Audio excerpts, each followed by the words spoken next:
Dream Scenario, ini film yang rilis di tahun 2023, ditulis dan disutradarai oleh Christopher Borkley, tentang seorang pria yang hidupnya menjadi berantakan karena dia muncul di mimpi orang-orang lain.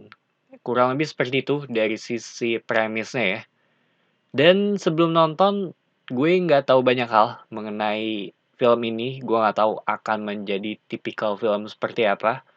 Cuma kelihatannya tentang mimpi ya, karena dari sisi judulnya juga sih. Dan ekspektasi gue juga nggak tinggi, tapi karena ada A24 di baliknya, yang menurut gue mereka tuh cukup berani ya untuk ngambil suatu resiko. Sedangkan dari sisi cerita, di sini kita ngelihat dari kehidupan Paul Matthews, dia seorang profesor dengan keluarganya, tipikal karakter dengan rutinitas yang cukup monoton. Sampai suatu saat, si Paul ini mulai muncul di mimpi-mimpi orang lain. Jadi melalui film ini kita ngelihat bagaimana dampak dari fenomena yang terjadi. Kurang lebih seperti itu dari sisi ceritanya ya. Dan di bagian awal banget atau terhitung sejak awal gue nonton ya, gue dibuat bertanya-tanya mengenai berbagai macam hal ya yang terjadi di sepanjang film, sampai pada akhirnya tuh gue tertuju dengan salah satu pertanyaan yang menurut gue cukup filosofis di sini. Karena si Paul ini dia kan bukan karakter yang atau bisa dibilang dia nggak melakukan suatu kesalahan, tapi dia terkena dampak dari fenomena yang terjadi ini gitu. Dan ketika dia mau bereaksi dari tindakan yang orang-orang lakukan ke dia, apakah dia salah? Karena balik lagi, ini semua kan tentang yang namanya aksi dan reaksi. Terhitung mengajak gue untuk berpikir gitu mengenai batasan benar dan salah ya di sepanjang film, sampai pada akhirnya tuh tertuju dengan yang namanya konsekuensi dan aksi dari ini semua gitu. Dimana apa yang terjadi dengan si Paul ini tuh mulai berimbas dengan keluarga terdekatnya juga gitu.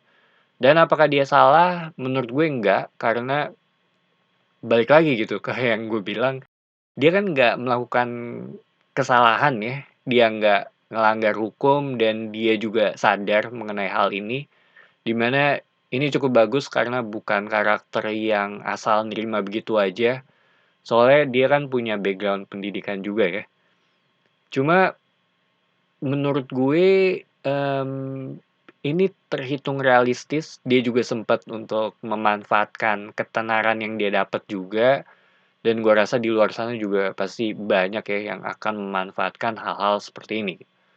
Tapi sayangnya dalam kasus ini cenderung mengarah ke negatif sampai ke keluarganya juga gitu.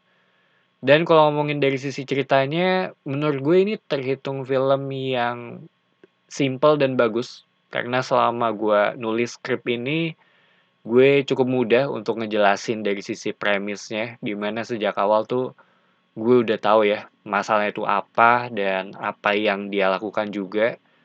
Terhitung karakter study, di mana seseorang tuh ditempatkan dalam suatu keadaan serta bagaimana dia bereaksi dan mencari solusinya gitu.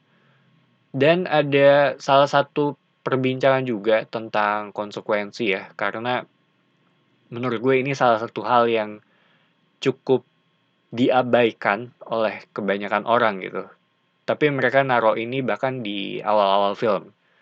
Jadi, ya si Paul ini terhitung cukup aware dengan hal-hal yang terjadi dengan hidupnya juga gitu. Singkatnya sih terhitung karakter yang pinter ya kalau menurut gue.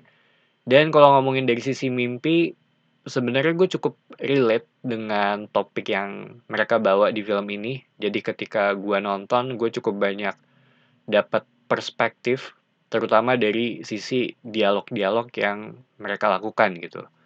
Ketika ngomongin mengenai mimpi ya. Dan sedikit bersinggungan juga dengan yang namanya simulation theory. Sebenarnya sangat banyak angle sih yang bisa dibahas di film ini ya. Karena dari sisi topiknya juga cukup menarik. Ada beberapa yang besar dan gua rasa nggak ada jawaban yang definitif banget gitu kalau ngomongin tentang filsafat ya. Tapi gue inget dulu tuh sempat ada suatu fenomena yang bernama yang setelah gue Google itu namanya Discman. Jadi ketika gue nonton tuh gue sempet mikir gitu, ini kayaknya ngingetin gue akan suatu hal ya, tapi apa gitu. Dan setelah gue cek di Google, ini tuh bernama fenomena Discman. Kalian bisa Google sendiri dan kalian bisa lihat juga di YouTube mungkin kalau ada. So, Dream Scenario ini film yang memiliki topik yang cukup menarik kalau buat gue. Gue suka banget karena diajak berpikir ya dari awal sampai ke akhir, terutama tuh mengenai tentang benar dan salah, konsekuensi, tentang mimpi juga. Iya, cukup banyak angle yang bisa dibahas ya dari film ini. Kalau ditanya rekomen apa enggak, menurut gue iya. Ini adalah salah satu film yang cukup gue suka gitu. Jadi itu aja opini gue mengenai film ini. Thank you for watching. It's me Patrick signing off.